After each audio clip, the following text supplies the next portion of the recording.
So I'm going to start by reading an open letter to our legislators. They're these days looking for funds again. And I remember during the Obama years, they were looking for funds for the Affordable Care Act. And in these Biden years, the funds are for his infrastructure vision that goes beyond bridges and roads to include care workers, child care, elder care, community and home care. And some of you may know that in my earlier years, I was an emergency room nurse in Montreal. So that informs this poem. Dear legislators, in Capital City, you are sweating in stone buildings this session, searching for cash and coins for clinics and coronary bypass machines, for bandages and bedpans, searching inside books and briefs and file cabinets. Surely you've looked everywhere, but what do I know? I'm just a poet with my papers and pens, just a professor with my satchel and silly books, just a former nurse from Canada with my starched cap and soft-soled shoes. Have you checked the bills coming in for aircraft carriers and chemicals for our bases in Colombia and Cuba? For gas masks and guns for our soldiers in Greece, Kyrgyzstan and Paraguay, for tanks and tracer bullets in Thailand and Sao Tome and Principe? Have you asked why we're still buying barbed wire and bayonets for our battalions in Bahrain and Britain? Or claymore mines and missiles for our military in the Marianas and the United Arab Emirates? What about the cost of nuclear intelligence for our Navy in Norway and the Netherlands? Or artillery for our armed forces in Egypt, Ecuador, and Ethiopia, in Japan, Djibouti, and Jordan, in Panama and in Puerto Rico, Spain and Saudi Arabia, in Poland, Liberia, and Italy? Can we talk about foreclosing the bases? Funding defibrillators instead for families in Florida and Delaware? Buying syringes and scalpels and stethoscopes for clinic staff in South Dakota and Colorado? Pacemakers for elders with arrhythmia in Alabama and Alaska? Bicycles and jogging institutes for Illinois, Indiana, and Iowa? Treadmill machines and touring nutritionists for Utah, Texas, and Kentucky? But what do I know? I'm just a poet with my papers and pens, just a person wondering why we're buying bullets with our billions instead of seeking care for our millions. Did you know we have 750 bases in 80 countries around the world? I sure didn't know that until I did the research on this.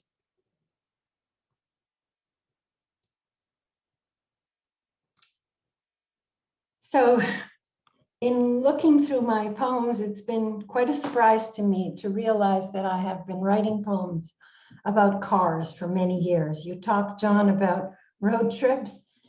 Yes, so cars. This poem is called Global Sunstroke. I don't know a carburetor from a transmission, an axle from an accelerator, a crankshaft from a gasket, a lug bolt from a differential. I do know I'm driving, been driving for decades, backing out of the garage, the dank smell of oil dripped on concrete, driving left at the corner, 4 lights the freeway, out to the night, north through the storm, the sun strapped to the roof of the car, blazing the highway into redwoods, burning, driving 100 kilometers into swollen seas. We are the car we locked ourselves into.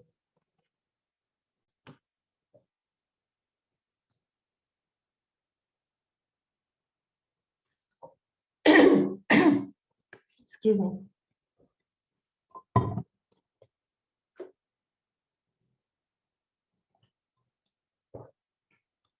His next poem is called Insurrection. I wonder why I'm writing about this. Insurrection is the title, a historical through line. From a pubic hair on a can of Coca-Cola, a thin fluorescent line crosses the Senate Judiciary Committee table, descends the leather chairs, down the chair legs to the carpet, and out onto the marble lobby floor.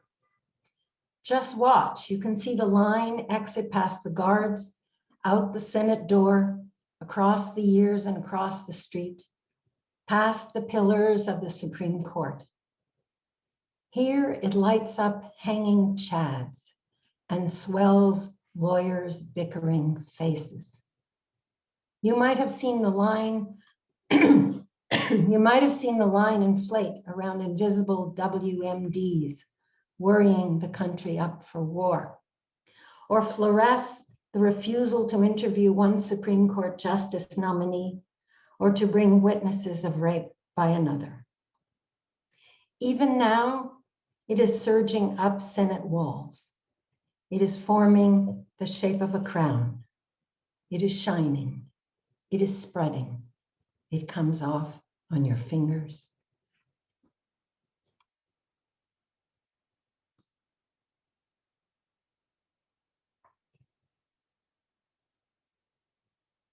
The next poem is a personal poem. This one from my Making of a Matriad book. When my son and daughter-in-law were about to be married, they asked me to write them a poem for their wedding. I was intimidated. I mean, what did I know? What advice could I give them? So I decided to, to create a form that would help me write it. Not a haiku, not a villanelle, not even a sonnet. For this poem, I was going to work on it only when I was happy. I wrote it on an airplane, 30 feet up in the air, returning from a job interview, a job I'd been seeking for years. And if you listen closely, you can hear the music of the clouds in the poem.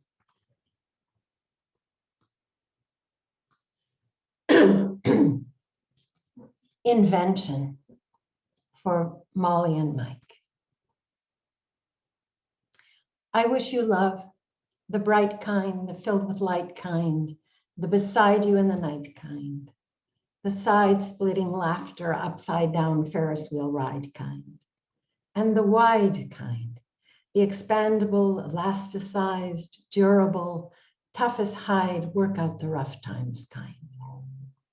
I wish you words, the dear kind, the have no fear kind, the I'll always love you kind, the clear kind, the I hear you kind, the we are different and don't always have to agree, supporting each other to grow kind.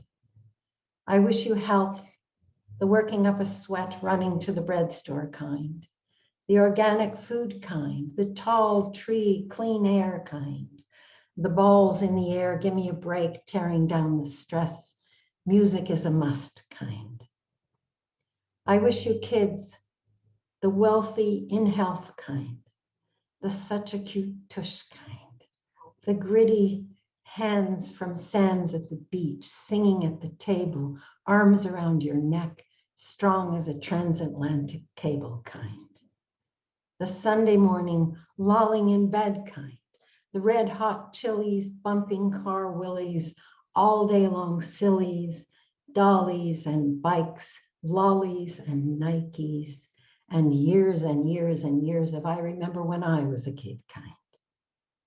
I wish you vision, the let's recreate marriage kind, the let's reimagine the institution from scratch kind, the loosed from its moorings, no more obscuring handed down versions kind, the turn of the 21st century, you've got all you need to invent the exponentiary Molly and Mike kind.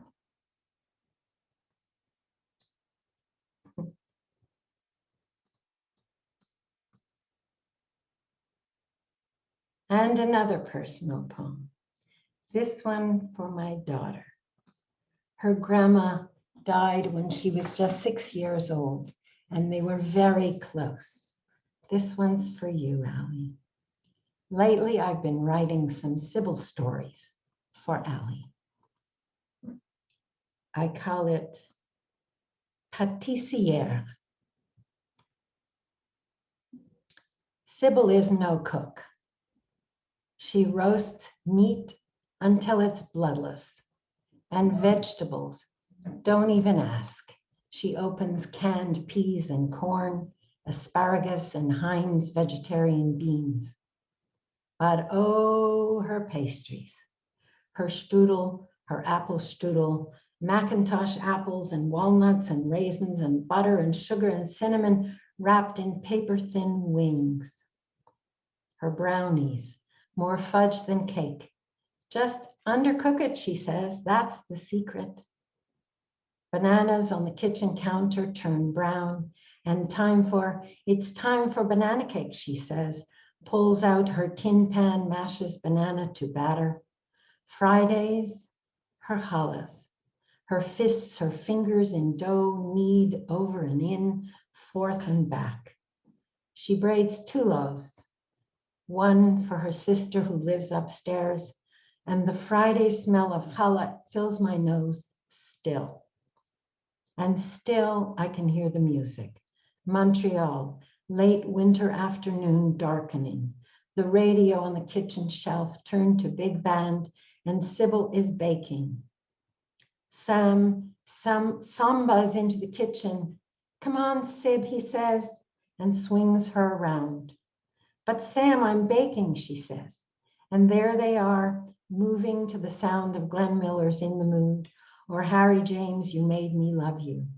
Sybil and Sam swinging around the table, flour on her fingers, in her hair, in his hair, on his cheeks. And I love this sweetness of them together before the drink begins. Sybil, a master pastry baker. Today she'd be a pâtissière. She loved this elegant word, but she'd poo-poo it. Nah, not me, she'd say. I just plain love to bake.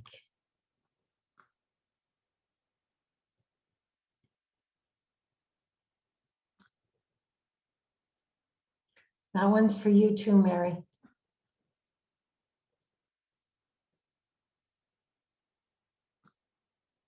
I know you loved Sybil too. This is going to be my last poem, and it's called The Breasted God. It's from my Dare I Call You Cousin exhibition about the Israeli-Palestinian conflict that I did with 2 Israeli artists, Michael Fatal, a Jerusalem photographer who works for Haaretz newspaper, and Yossi Yaakov, a Tel Aviv videographer who documents IDF veterans breaking the silence. The poem also appeared in an earlier version in my Making of a Matriot book. In this poem, I refer to El Shaddai and Inanna, 2 representations of the female God prior to patriarchy. In the Jewish tradition, God was known to Moses' ancestors as El Shaddai, the breasted God. Inanna is the ancient Sumerian goddess of love, procreation, and war, the most popular goddess in all of Mesopotamia.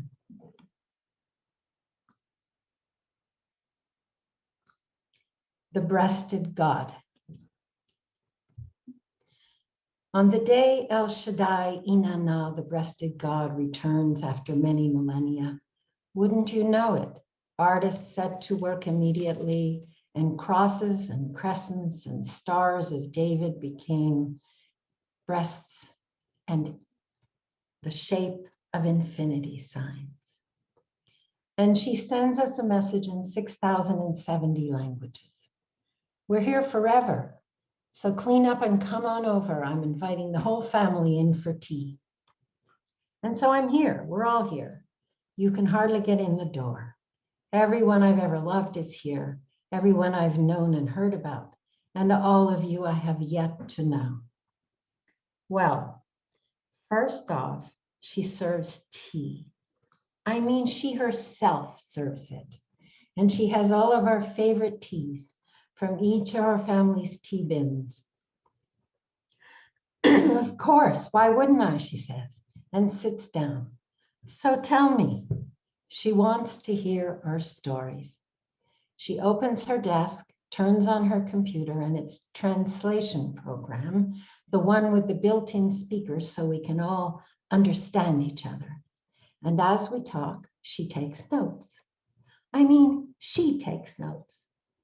Any other place, an assistant would be taking notes. I'm going to write them all down and then read them back to you so you can tell me whether I've heard you right. Sounds like she really wants to hear all right. And what's more, she's writing it down. It's up to you how you do this. Well, no surprise.